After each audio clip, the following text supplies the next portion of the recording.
Take a moment with me. Admire the atmosphere. Breathe deep. And we will write some haiku in honor of Ghost of Tsushima. The Gaming Lovers. Brendo, Jem, and Player 3. Talking about Bugsnax. That's 4. No, I've stuffed up my own haiku. Talking about Bugsnax. Oh, that is 5. Never mind. I stuffed up the fact that I stuffed up my haiku. The Gaming Lovers Podcast with Brendo and Jem. Goodness me, I can't even write poetry correctly. It's not in my skill set, let's put it that way. G'day and welcome to episode 114 of the Gaming Lovers Podcast. I'm Jem. I'm Brendo, and I'm glad that my wife checked what episode number it was, and I wasn't the one doing the introductory part of that, because I had no idea what we're up to. Oh, it's easy to lose track these days, especially now that we're recording fortnightly. I must say, though, it's kind of nice because there is always some gaming news to cover now that we're not weekly. Yes, and 2020 has spread out these announcements as well. Yes. So we're here with yet another discussion about a PlayStation State of Play, revealing some tasty tidbits across the entire PS4, PS5 library on our doorstep soon enough. Mm-hmm. Including more Bugsnax. Yes. Oh, wow. Although not quite as a cutesy of a trailer, but we'll get to that. Right now, though, it is time for Gaming Goals. Talk about gaming goals. We may have a particular song stuck in our head this week, month, year. Every week of every month so far since it was first announced. But that's for later on, because that game has not been played this fortnight. Mm-hmm. Sadly. Shall we start with the internet darling of the month, the PlayStation Plus freebie, which was available on its launch date as well, Fall Guys. Yes. The rare occasion where I have been playing an online multiplayer game, Battle Royale, see if you can make it to the end, and I have not. But I've had a lot of fun playing this. It's kind of like Wipeout meets Hole in the Wall meets Mario Party type mini games. You know, it's a lot of silly fun and the kind of multiplayer game that I think maybe some of us more casual gamers, or those that just aren't really into shooters per se, have been missing. Apart from, say, Tetris 99, there hasn't been too much in the Battle Royale scene that isn't shooty, bang, bang. Totally. But Fall Guys, 60 players connect at once into a game of waves of mini-games. You get eliminated if you don't make the cut. Just try again. Start with another batch of 60. And if you can make it through to the final round, you could be the one who takes the crown. Mm-hmm. Neither of us have succeeded in doing that so far. No, came close. I came second in the final round, for like the furthest I'd ever gotten. So got that silver medal. If there were silver medals, then I would have gotten it. Sadly not. No. Oh. But it has been a lot of fun. I'm surprised at how much I've wanted to play and thankful that you've given me the opportunity to play over the course of this week. I do what I can when Baby will allow us to play games. Yes. Sometimes Baby does not allow us to play games. So one of us will sacrifice ourselves like a soldier diving on a grenade to save the other. And I'm glad that you have been enjoying Fall Guys, although I have discovered after almost a decade of marriage that the angrier you get, the more Australian your accent becomes. My true bogan comes out. When I'm calm and collected, I can control it. But when you're not? Then it's... Oh, come on. That was totally not my fault. Like an extra in Crocodile Dundee. That's what you become. Oh, no. Some games in Fall Guys are pure races to the finish. Some are team-based games. We have survival, eliminations, all sorts of different little flavours. Yes. What are some of your favourite rounds to participate in? I do enjoy the team-based games, although I'm always worried I'm going to be on the team that sucks. Because even if you're really good, if everybody else or the majority of your team is not that great, then you're kind of at their mercy, you know?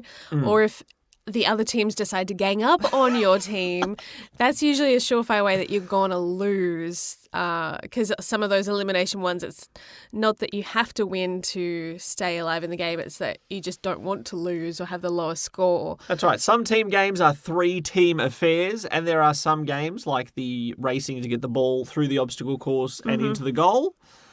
You can win that one. You can come first in that one. You can save yourself. But there are other games where it's just lowest score loses and is eliminated with bloody egg scramble. My least favourite game.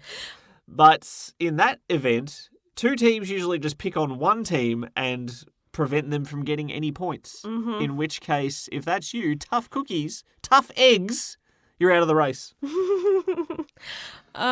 For me, I'm not the strongest platformer, so there's one level that is my kryptonite. That's a slime climb.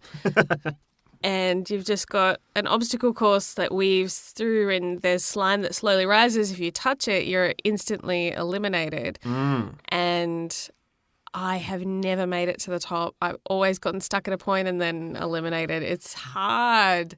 So hard. So, I mean, I've only done that one a couple of times because it's a level that only appears once you've made it through a couple of rounds, usually. So there are several levels I have played a lot because they're like the opening levels. And when you get eliminated right away. Your home course, the whirligig, which you always get. I do. And thankfully, because a lot of players struggle with it, you quite often qualify on it too. Not always. Quite often. Like I said, my platforming skills are not the strongest, so my timing on my jumps, there'll be moments where I'll jump, but I just jump and fall into the abyss like about 10 times in a row, driving you nuts. Yes. I'm not saying you made our baby cry with your platforming skills, but it happened a few times. There was a correlation between the two. Oh, right. Platforming, I've been an avid fan of platforming games for years. Skill-wise, I'd like to say I'm quite good at a pure platforming. And if it was simply a Brendo against the course, I think I would excel in many of these platforming courses. It's not just Brendo against the world, though. It is the world against Brendo. And trying to nail a tricky jump when you have 8 other jelly bean men trying to bump you off the platform that you're on frequently ends in despair. I think in a weird way, like I love it and hate it that you've got other people that spend their time just trying to sabotage other players. Can we talk about that for a second? Because like that's... You know what? I think I'd get to a point in the game where I would rather spend my time just ruining someone else's day too. Yeah. There are some people you see blitz through the obstacle course and they just stop before the finish line.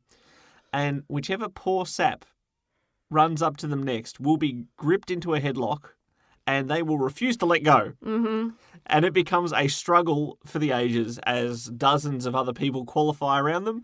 That poor sucker may or may not end up being in the next round. Well, I know one thing is for certain. I will not be stepping away from Fall Guys until I claim one of those delicious crowns for myself. You heard it. I am not going to stop playing Fall Guys. You know what another word for crown is? That's got us chasing the corona. Oh, dear. Just like the Jinxed minigame.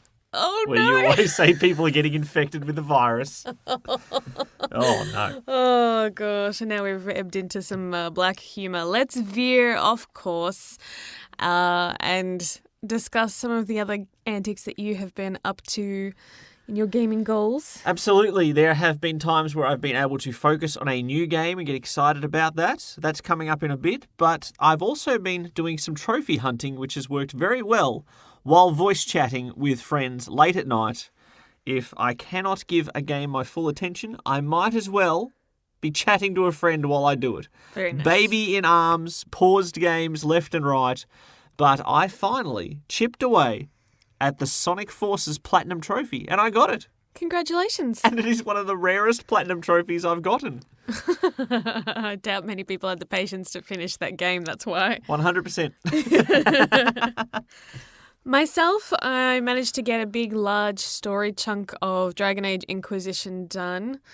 I had to split it over 2 sessions, which was very strange. Kind of stopping mid-story for me goes against the grain. But what you gonna do when player 3 starts screaming? You kind of go, okay, I need to stop here and take care of Bob. Fun times. You sound so sad. Remember when we could play games for hours and hours and hours and hours and hours? We can. It's just for 3.5 of those hours. It's just on the pause screen. I probably have racked up a few hours in Inquisition where my Inquisitor has just been there idle while I've had to take care of player 3. One game I have played less of this fortnight, than I expected to, not through lack of trying and not through lack of enjoyment. Ghost of Tsushima from Sucker Punch Studios, PlayStation 4 exclusive title that has been in the spotlight the past few weeks. I have been greatly enjoying this game. Its aesthetics are absolutely beautiful. The soundtrack is near perfect for whatever scene, whether it be action or peacefulness or tension. It's hitting all the right notes in my mind. I'm enjoying all the side activities. I'm enjoying exploring the island of Tsushima, which in itself is one of the greatest exploration adventures I've had in quite some time. You never know what's going to be around the next hill, around past the next mountain, beyond that next cliff edge. The different aesthetics, like I said, are just jaw-droppingly beautiful. I cannot wait to keep exploring, but I haven't even finished the first small section of this game. I assume, based off the map, it's broken into 3 main areas, and I'm almost ready to move on from the first southernmost part of the island of Tsushima.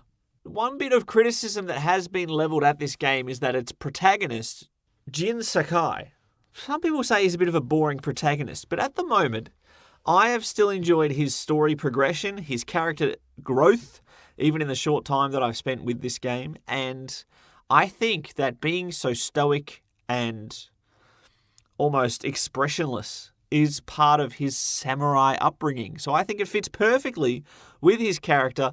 If it sticks on that one note for too long, obviously over a 30-hour game, that's going to be a bit different. But as it stands in this early part of the game, I think he is an excellent character, and I've enjoyed my time controlling him through all the different combat scenarios that I've had. It has been an absolute blast. And I mean that as a blast with a smoke bomb.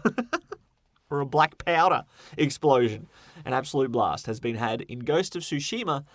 Slow progress, but we never know what the next fortnight will bring. Maybe there'll be more time to enjoy it. And in an unexpected twist, after chasing the Platinum Trophy for Erica, getting that, after chasing the Platinum Trophy for Sonic Forces and getting that, which took a lot more work than Erica did, let me tell you, I have also been chasing trophies in my gaming time, more so than I have in a long time. And I returned to a game that I haven't played since Player 3 arrived on the scene. It's been over 2 months since Dark Souls 2 has been found on my PlayStation activity list, and I have been charging away.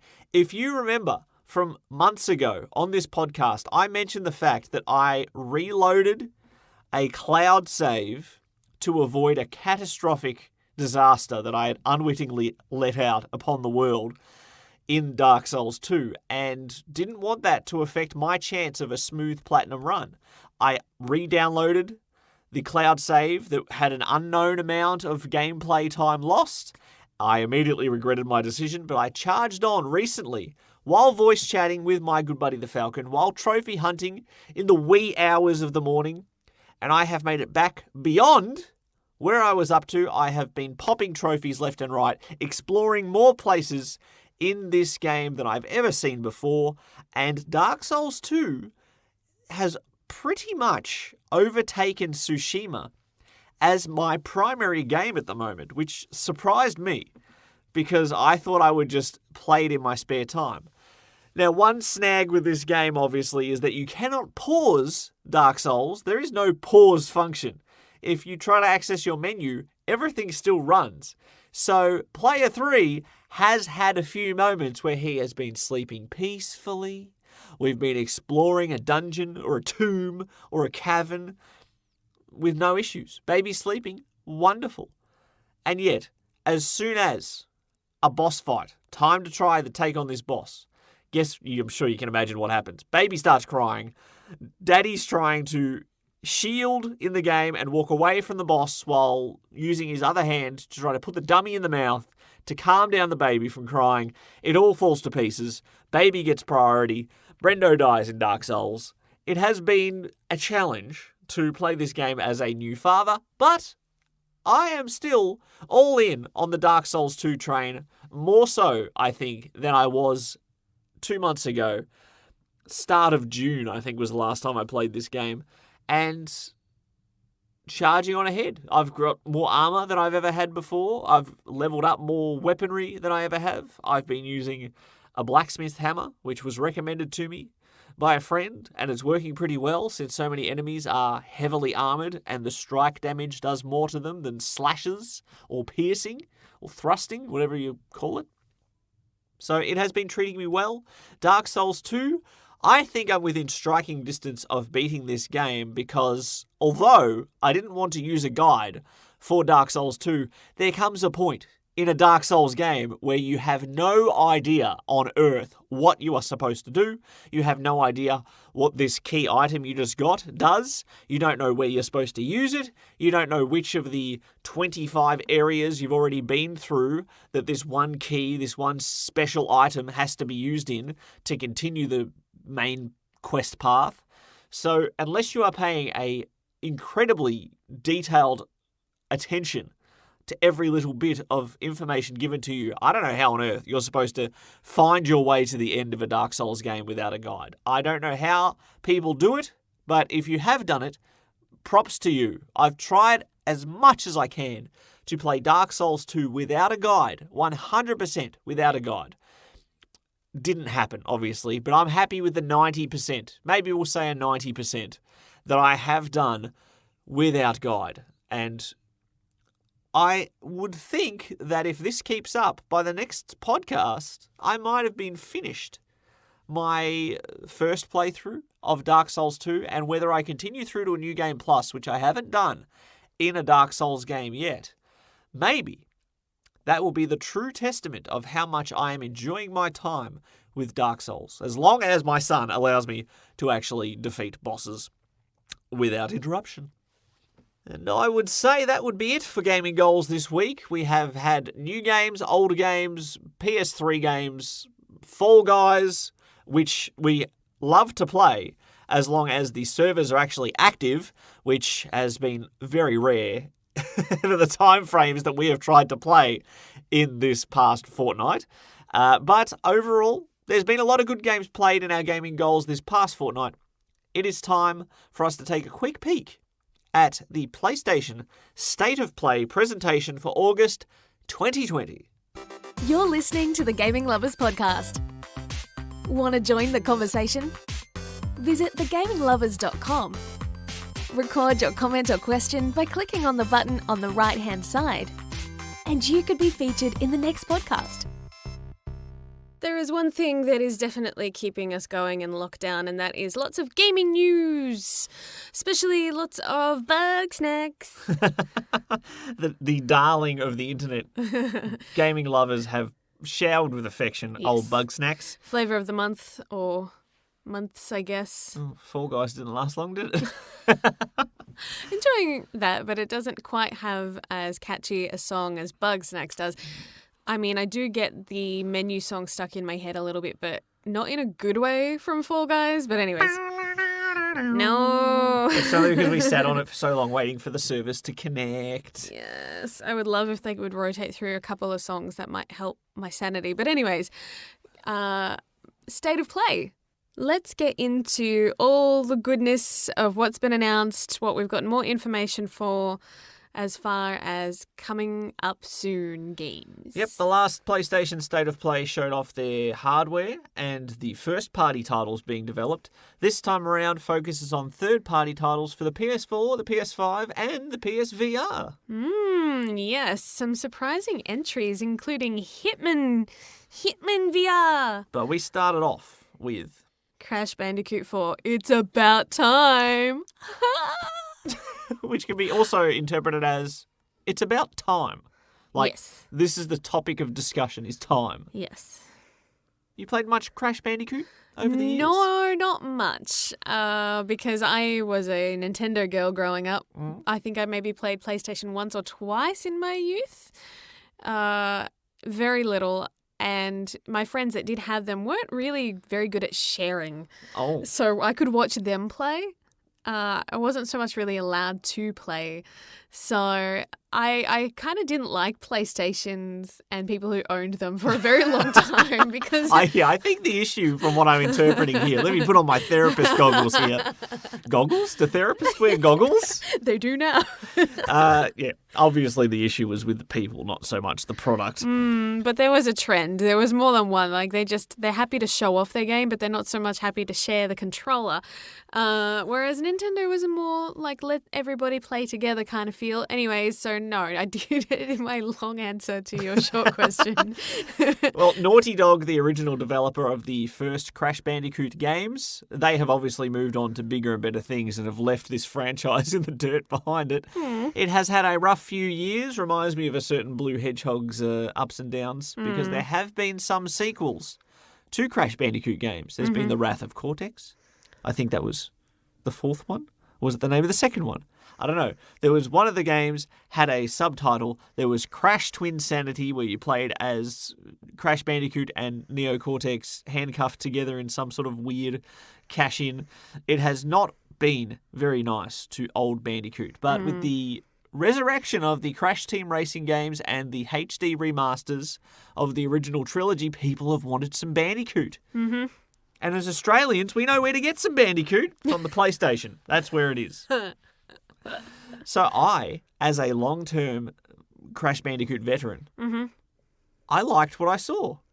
The level design reminded me of the old Crash Bandicoot games. The fact that you can now play as not only Crash, but Coco in any level, and Neo Cortex has some levels, and Dingo Dial is playable. Dingo Dial, that is an Aussie creature that actually exists, for those who don't know. Dingo Dials? No? It's probably kind of the reaction that people got when they discovered the platypus. Yeah, what is this hybrid creature? A semi-aquatic egg-laying mammal of action. Scooby-Doo up. Go home, Captain Cook, you're drunk. Now, one thing I did like that they showed was that when you beat games, it has like challenge modes, which puts different graphical filters on the levels. Some of them start off black and white and have to be coloured in as you go. When you spin, some are in like an old style animation where it's actually overclocked the animation speed with black and white filters and all sorts of drug trips. It just looks incredible. I'm looking forward to Crash Bandicoot 4, and you know what? It's about time. The name of the game. As I said before, Hitman is back. Hitman 3 got to see more footage, and of course we got to see that they can play in virtual reality. Not just number 3, but I believe 1 and 2 are being redone, so you can play the whole trilogy in VR. That's right. This modern Hitman trilogy, now you can really experience drowning someone in a toilet as if you were really doing it. Isn't that amazing? I don't know. It's one of those things I'm like, I don't know if I'd enjoy it so much, but it does look interesting, and it certainly was a compelling trailer kind of just seeing him kind of walk casually through the crowd, as the head turns. You're seeing, it would make it a bit harder to know if you're about to be busted. Yes, and that's part of the thing with a Hitman game. Third-person camera, you can look around corners without actually exposing yourself out there. So it would make it harder to play. But maybe that's what they need, I guess, for people like yourself who have played the series religiously and know it really well and need an extra challenge. Virtual reality might be that extra boost. And the good thing is, if I feel nauseous, I'll just pretend someone spiked my drink in the game instead of Hitman doing the He had a bit of fugu. I just remember that being one of your assassinations. A little bit of the fugu. Yeah, not a nice way to go. Now, I'm all for adapting existing proper video games to include VR. Games that are built from the ground up, like Resident Evil 7 had VR from the get-go. But with so many of these little tiny games that you can play in like half an hour on the PlayStation Store utilizing the VR headset, I want more of these big, full games. And this is the sort of thing that I hoped that the PSVR would actually deliver on, and we're finally getting it at the end of the PS4 lifespan. Well, maybe people will adapt and jump on board more with PlayStation 5, especially with a faster processor that might work to the virtual reality system's benefit. Hard to say, but I think now that people have seen that it's not as big a gimmick as it once was, and that there are some substantial titles, then, they're more willing to spend the hundreds of dollars that all that extra, headset and stuff costs. Yep. It's not a cheap accessory by any means. The next game shown was a game that I have played many years ago.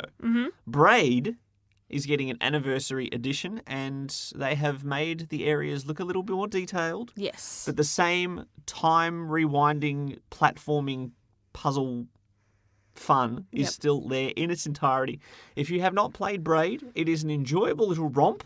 I played it on our Mac, our first Mac that we bought together as a married couple. Let's go back a little while. And I do like the way how the art style, even more so, now that they've put extra details into some of the backgrounds and things like that, look like a living painting. I think it's such a cool when games have more of a unique art style and don't just rely on the same cel-shaded, semi-futuristic aesthetic like so many other games do. Like the Pathless.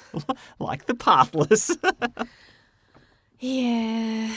And I've said this before, there's a few games that are coming out that have all got the same art style, and it's pretty, but I'm kind of getting sick of, it feels like one person did it and now everyone else is copying it kind of deal. So I don't know. I mean, it is hard to be original in this day and age, but yeah. Visuals aside, the Pathless, what did you think of the gameplay loop where you time your bow shots to keep momentum up with your speed? Because it's not so much about aiming your bow yourself. It auto-locks onto targets and you time your shots to keep the flow going, almost like a rhythm game in a third-person action. I don't know if it just doesn't appeal to me. I think that gameplay style, it didn't click. You can pat your bird, and you must if you want to use it. Okay. Because feathers are displaced. Well, there you go. Yeah. Personally, I don't think there was much in that made me go, I must play this game. And it was the first time where this presentation hit a bit of a snag for me. Not the last. There were a couple other games that I was not quite impressed with. But the Pathless, unfortunately, sorry, giant squid. Maybe in the future they'll reveal another trailer. Because this is a PS5 game. They have some time to win us over. But exactly. And, sometimes trailers don't do a game justice. And sometimes they overhype them. And then we get severely let down. So this might be a case of us just being underwhelmed and the game might be magnificent. So we'll give it the benefit of the doubt. Share the love. Follow us on Twitter at BrendoGem. That's BrendoJem. Up next, Spelunky 2. Spelunky was a game that came out of nowhere for me. I knew it existed, had no real interest in playing it. It looked too frantic. It looked too uncontrollable. And then it was a PS Plus freebie on my PlayStation Vita Sweet, sweet Vita. And I was legitimately hooked. There are a few games that I have gotten more addicted to in the past decade, like intensity-wise. Maybe not for months on end, but I could not put down Spelunky. And Spelunky 2 does look just as frantic, just as crazy, more so with the new dynamics and multiplayer action and all sorts of craziness. You do one thing wrong, you are dead. And the levels are randomly generated, so you don't know what is around that next corner. You can't memorize it. You don't know how big the drops are. You might think, oh, I just drop down here and I'll be fine. And then no, you're plummeting forever. Kasplat. I liked the fact that we had the actual creator of Spelunky narrating and talking about all the feedback that he got from the first game and what he wanted to bring to the sequel, and what they were going to be focusing on. So it was a nice little bit of dialogue as well, hearing a bit of behind the scenes while you're watching all this new footage of Spelunky 2. Yeah, which I think is more impactful than just having the trailer rolling with just chaos erupting in these dungeons. I'm looking forward to that. September 15th, not too far away for Spelunky 2 if you've been waiting for that one. I'm so used to playing it on such a small screen that I don't know if I would enjoy it as much on the big PS4 screen. Who knows? Then we had probably one of the most stylish looking fighting games I think I've seen in a while. Aeon Must Die. And goodness, like, it just visually was a feast for the eyes. I really enjoyed just watching. I haven't done too much digging, but there is some controversy about this game at the moment where people who designed such things that you were inspired by may not have been paid properly for their services. So Aeon Must Die has hit a few snags in the developing sequence. Publicly. Oh, no. Well, that's unfortunate. Moving on. Anno Mutanium was next. Mutationium. Mutanium would be like pirates killing the captain. That would be Mutanium. This is Mutationium. Yep. Which did have a unique difference between its 2D and 3D segments. Pixel art, 3D art, a bit of this, a bit of that. A little bit of this, a little bit of that. Looked very melee focused, and I can barely remember anything about it now. Well, that's because up next was Bugsnax. Okay. I'm sorry, I've just been itching to talk about it. It was interesting. Itching to talk about Bugsnax. Because the last trailer was very fun and fluffy and light and had the catchy song, and this time around we kind of got more story. And we got to know what you're doing, what you're being sent there. Well, not being sent per se. You're going it's almost to like explore. You're not supposed to go there. Yeah, exactly. Your boss doesn't want you to go, but says, well, if you're going to, you may as well get a good story. So I love the fact that they look like Muppets. I love the fact that the Bugsnax, you can catch them. I think this is going to be a game style-wise like Slime Rancher, exploring an island, meets capturing... Viva Pinata. Oh, I can't wait to make a little farm. I hope I can have a little Bugsnax farm because that stupid little carrot worm... I'm in love with him. His name is Rootle, Yes. and he is my new favourite creature in all of video gaming. I want him for myself. Bugsnax, people are thinking that there's something sinister just beneath the surface in this game.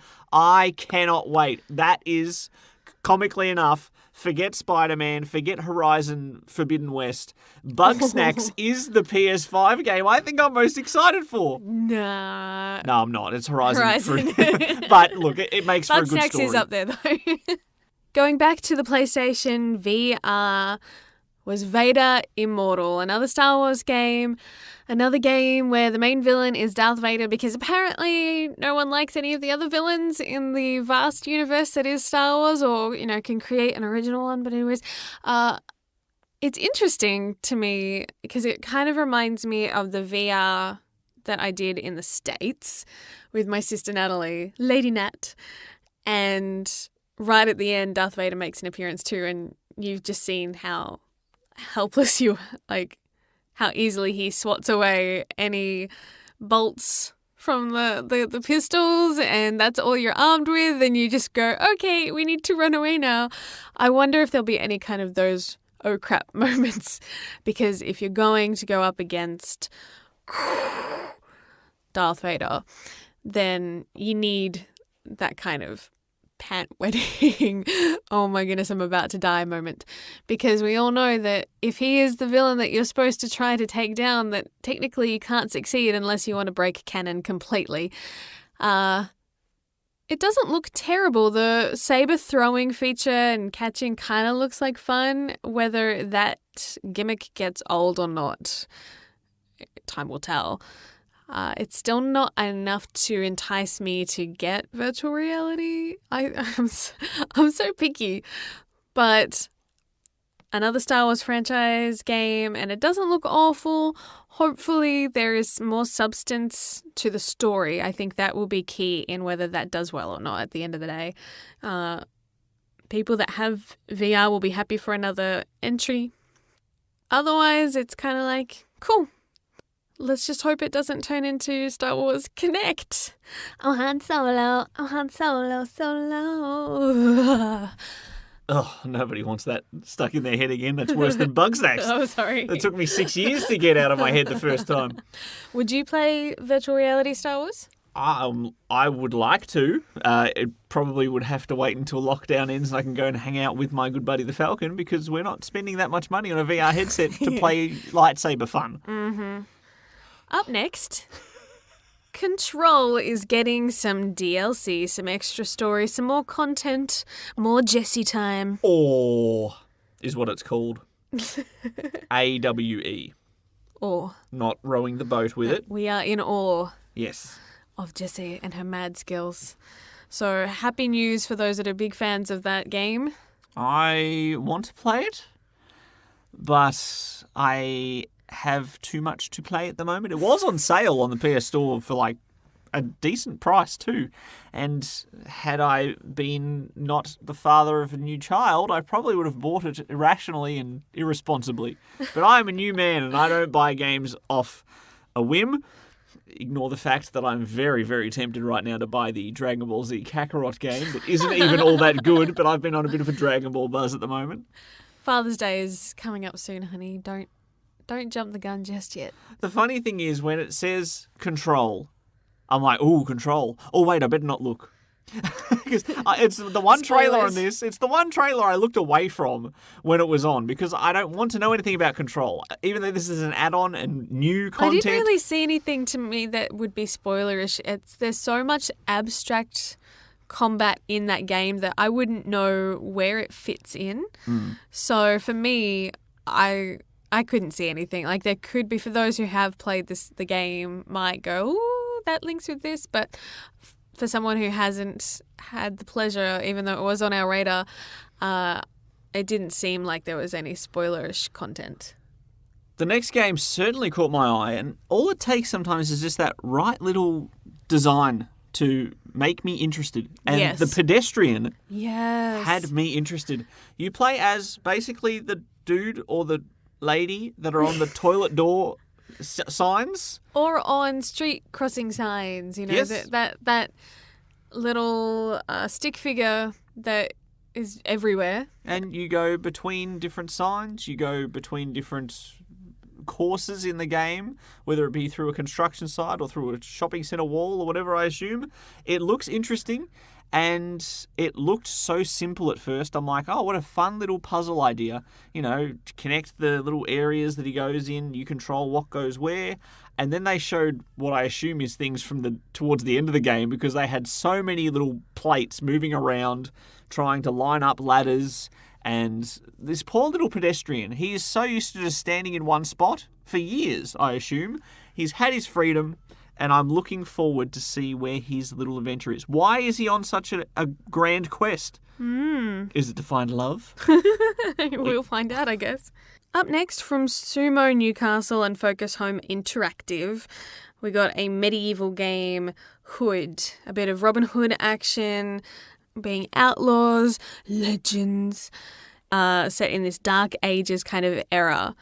It looked interesting enough, just the fact that you are doing a cooperative heist. Mm-hmm. But the fact that it looks like you're going to have two opposing teams trying to collectively heist, Will you work together, or will you be a turncoat for the opposing team? Wouldn't that be interesting? I am available for a nominal fee to sabotage my own team for real-world loot. How does that sound? You'd have to be worth your weight in real-world loot. Next up on the PlayStation 5, Pokemon. No, wait. Sorry, I got my copyrights mixed up. It's Temtem. AKA the Pokemon version you'd find in like a $2 shop. No offense, it might be really good.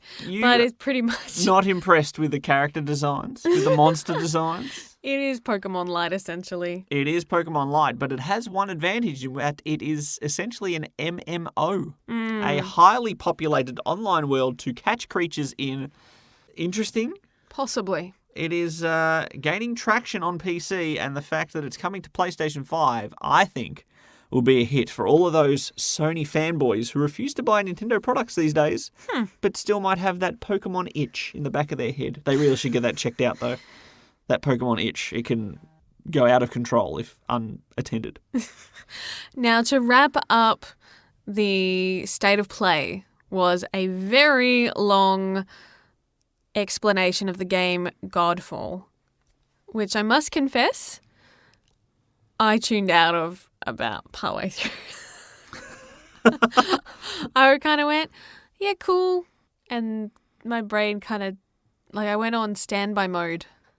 My eyes were open, but I was not recording. Yeah, Godfall I don't think appeals to you much, and it doesn't appeal to me too much either. The fact that you can play this game solo, which wasn't explicitly explained on the first go-around when they first announced this game, made me sort of go, yeah, it looks like Destiny, but with hammers. You know, it's. I think there are hammers in Destiny, so that probably didn't land as an analogy, but you know what I mean. Medieval Destiny is what it looked like, and you're taking on big creatures, you're working together as a 3-person team. That doesn't really jive with me as far as what I'm looking for in games. It will for a lot of people, but not so much for me, even less so for you. And so Godfall, it looks shiny, it looks pretty, it will be a exclusive for the PS5, so it will probably make some waves, but not every exclusive is going to hit a home run. Not every launch title is going to hit a home run. So I'm still on the fence as to whether Godfall will still even be good, but we will see. Yes. It was just one of those things where I'm like, that's what we ended on, was this, and it was a huge presentation. It went for a while.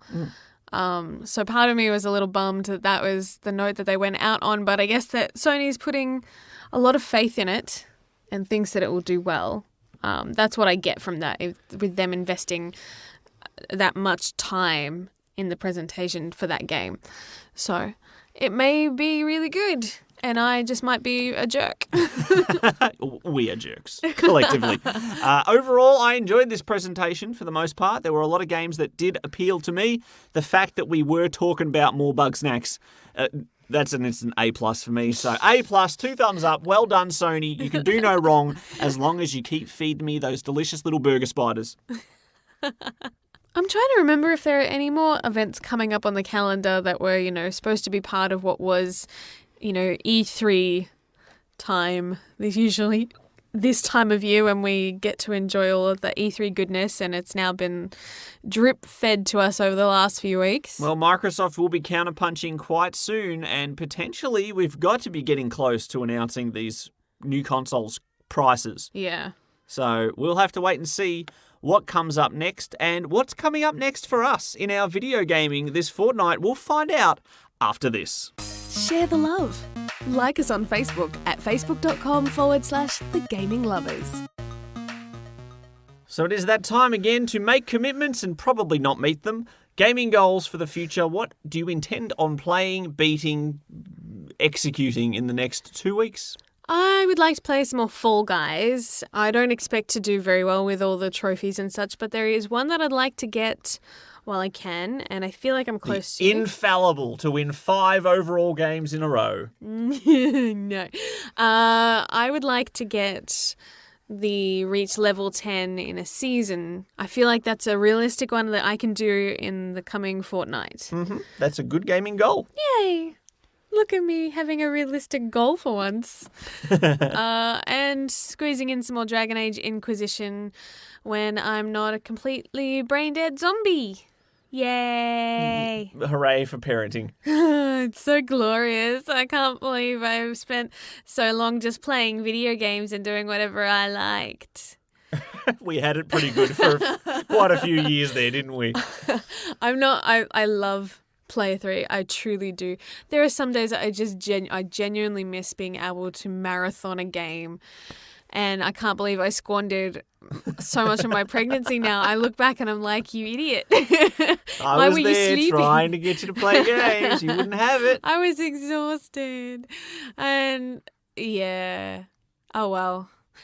So, what are you going to do? I will set some gaming goals. I intend on, guaranteed, that I will get to the next island section in Ghost of Tsushima. Mm-hmm. That is within my reach. It just depends on how many fox dens distract me, and hot springs, and haiku, and bamboo chopping, and all the other fun stuff that I love to do in this game. So that's definitely on the chopping block, on the bamboo chopping block. Secondarily, Fall Guys. Is it too bold of me to say that I would like to set my gaming goal to just win a game? I would like to take a crown. I would like to win first place. I don't think that's completely unrealistic. You're a very good platformer, so if you get good rounds where you're not completely codependent on having decent teams, then you've got a good shot. I've come second or third-ish. You know, there's always the possibility I could have completely botched even further had my chance to shine actually arrived. But I would like to try and get at least one crown in Fall Guys this fortnight. And Dark Souls 2, I will either beat it or I will trophy hunt that sucker to the nth degree because I'm having so much fun. I want to do as much as I can before beating the game because when you go to New Game Plus, the baddies become tougher. So the more I put in the work now, the closer I might be to a platinum in Dark Souls 2. Can you believe it? What maniac would do that? You. Me. I'm having a great time trophy hunting with my good buddy the Falcon at all hours of the night, I've got to say. I'm glad, though, that you do have something to enjoy when you're doing the crazy hours as we do shift work, basically looking after Player 3. It's kind of funny how myself and my good buddy the Falcon did say, well, sorry, buddy, I now have a child. This is it. It's been nice knowing you. We're never going to be able to hang out again. We've got lockdown. We're never going to be able to hang out again. And more than 50% of the nights, we are voice chatting for 3-4 hours at a time, singing 80s music together and talking about our recipes that we're working on in the kitchen. It is amazing. I have bonded so much at stupid o'clock with my good buddy the Falcon. Well, there you go. Some silver linings there. It's not all grim news. Even though we have harsher and harsher restrictions placed upon us here in Victoria, you know, focus on the positives as much as possible so that we don't go stir crazy. And video games definitely is one of those positives. We're very thankful to have the modern technology to use as escapism in these weird and sometimes sad times. I thought you were going to say wonderful. Sometimes wonderful too. See, and my mother said that enjoying, what a silly hobby. Now I get to enjoy it when everyone else can't do their hobbies. So we picked a winner. Yes. Good thing you're not into golf.